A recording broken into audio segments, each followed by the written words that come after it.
Xin chào mọi người, chào mừng quay lại với kênh. Hôm nay mình đem đến một mẫu mà nhìn vào thôi là thấy lạnh lạnh như mùa đông Nhật Bản. Đó chính là Freedom Gundam phiên bản Snowpark Concept 2 trong dòng Mobisuit Gundam Seed Metal Build. Trong dòng Metal Build thì Freedom có thể xem là một trong những mẫu nổi bật nhất, và tính đến thời điểm hiện tại đã có 3 phiên bản. Bản Freedom Metal Build đầu tiên ra mắt năm 2012, bản Freedom Concept 2 ra mắt năm 2020 và gần đây nhất là đợt tái bản Concept 2 vào tháng 12 năm 2025.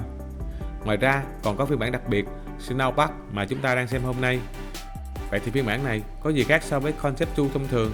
Liệu chỉ là đổi màu hay thực sự có điểm gì khiến dân sưu tầm phải chú ý? Mời mọi người cùng mình đến với bài review hôm nay, Metal Build Freedom Gundam Concept 2 Snowpark Version. Đây là một phiên bản đặc biệt với tông màu trắng xanh, được xem như là một biến thể của Freedom Gundam Concept 2 ra mắt năm 2020. Phiên bản được Bandai phát hành 2 đợt, đợt đầu tiên vào tháng 11 năm 2023 nhân sự kiện Tamashii Nation 2023, đợt thứ hai vào tháng 5 năm 2024 là đợt giao hàng dành cho những khách đã đặt mua qua website. Cả hai đợt phát hành đều được niêm yết với mức giá 30.800 Yên. Còn đây là sách hướng dẫn, nhìn mỏng là thấy khỏe người.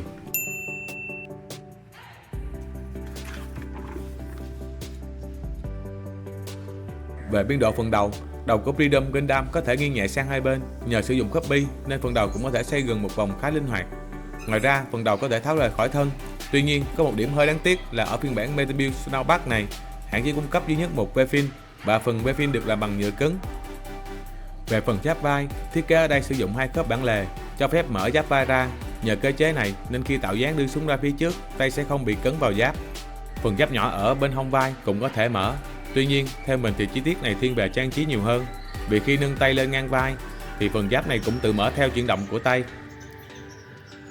Cánh tay của Freedom Gundam có thể xoay vào phía trong thân, nhưng biên độ khá hạn chế. Phần cổ tay có thể xoay tròn một vòng như các mẫu Gundam khác, còn khuỷu tay gập khá sâu, có thể ôm sát vào phần giáp vai khi tạo dáng.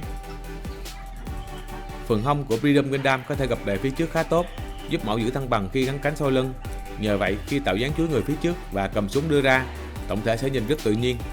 Ngoài ra, hông có thể xoay nhẹ sang hai bên, hỗ trợ dáng bao linh hoạt hơn. Phần giáp váy hông của Freedom Gundam gồm 3 phần, 2 phía trước và 1 phía sau.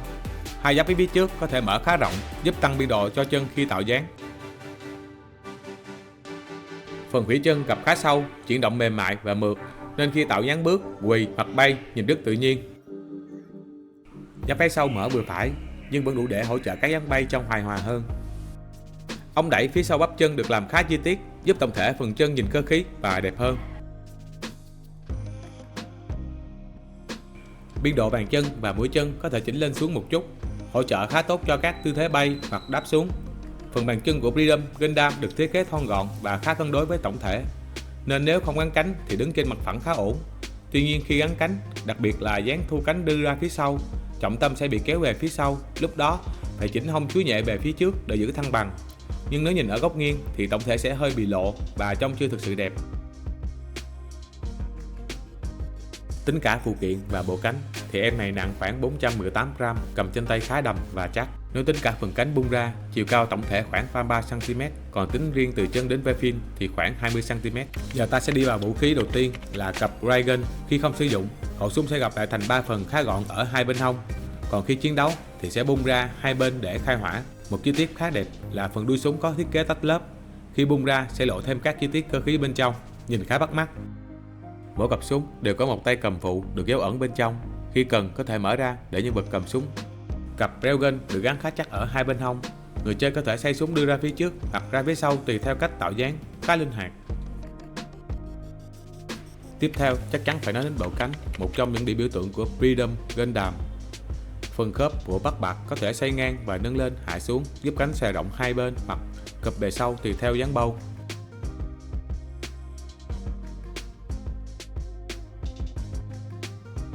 Các đoạn cánh phụ cũng có khớp gập riêng, nên khi bung ra sẽ tạo cảm giác các lớp cánh xếp tầng rất đẹp. Đây cũng chính là điểm ăn tiền của bộ cánh trên Freedom. Trên bộ cánh của Freedom còn tích hợp cặp pháo Plasma được giấu bên trong các lớp cánh. Khi triển khai, hai khẩu pháo này được mở ra từ phần cánh. Đây cũng được xem là vũ khí có hỏa lực mạnh nhất của Freedom. Plasma trên Freedom thì mọi người nên cẩn thận một chút, vì nếu bẻ khớp không khéo dễ gây chày hoặc gãy phần cánh. Cá nhân mình thì từ lúc mua đến giờ, đây cũng là lần đầu tiên mình mở cặp pháo plasma này ra, nên khi thao tác cũng phải khá nhẹ tay. Pháo plasma cũng có chi tiết tách lớp tương tự như railgun, nhưng không phải một lớp mà tới 3 lớp. Phần bắt bạc được lắp vào hốc sau lưng của Freedom, khi ấn vào sẽ nghe tiếng tách, lúc đó đã vào khớp. Tiếp theo là khẩu súng beam rifle tiêu chuẩn. Súng có tay cầm phụ, có thể xoay sang hai bên. Ngoài ra còn có một chốt ẩn để treo súng ở sau lưng, còn bán tay cầm chính có thể trượt ra để tháo rời. Khi treo beam rifle phía sau lưng thì khá chắc chắn súng không bị xộc xệch khi trưng bày. Khiên có màu sắc đồng bộ với nhân vật, với tông trắng, xanh và đỏ. Khiên được gắn vào cẳng tay thông qua một khớp nối, nên người chơi có thể xoay và điều chỉnh góc khiên để phù hợp với các dáng phòng thủ hoặc chiến đấu. Phần tay cầm khiên của Freedom Gundam mình thấy khá bất tiện, không giống như khiên của Giant Gundam có khớp gập ở tay cầm nên thao tác khá nhanh. Với khiên của Freedom thì phải thay tay nắm rồi luồn vào tay nhân vật, thao tác hơi mất thời gian. Ngoài ra phần chốt gập khiên dạng hình chữ nhật nên mỗi lần muốn chỉnh góc khiên thì thường phải một tay giữ chốt, tay còn lại phải xoay khiên. Tóm lại, cách lắp thì gần giống khiên của Giant, nhưng trải nghiệm thao tác thì mình thấy hơi bất tiện.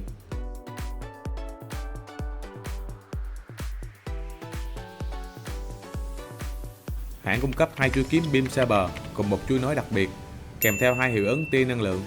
Ngoài cách sử dụng đơn lẻ như truyền thống, thì 2 chuôi kiếm còn có thể kết hợp với một chuôi nối để tạo thành dạng kiếm 2 đầu.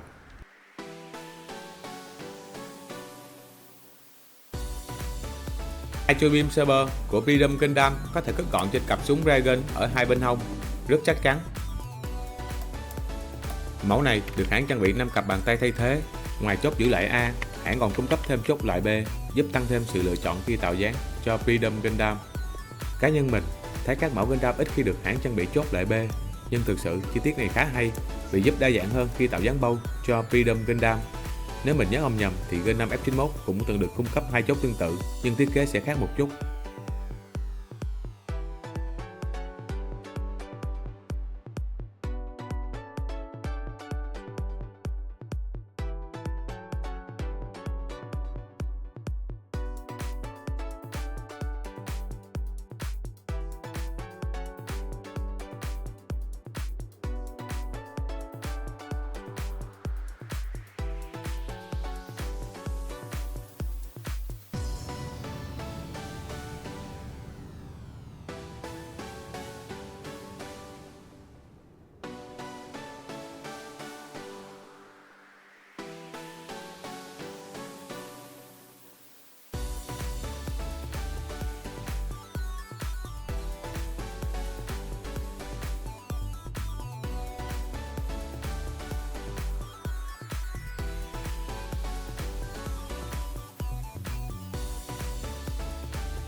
Kết lại, Freedom Gundam Snowpark version Meteor là một mẫu rất đáng có trong bộ sưu tập.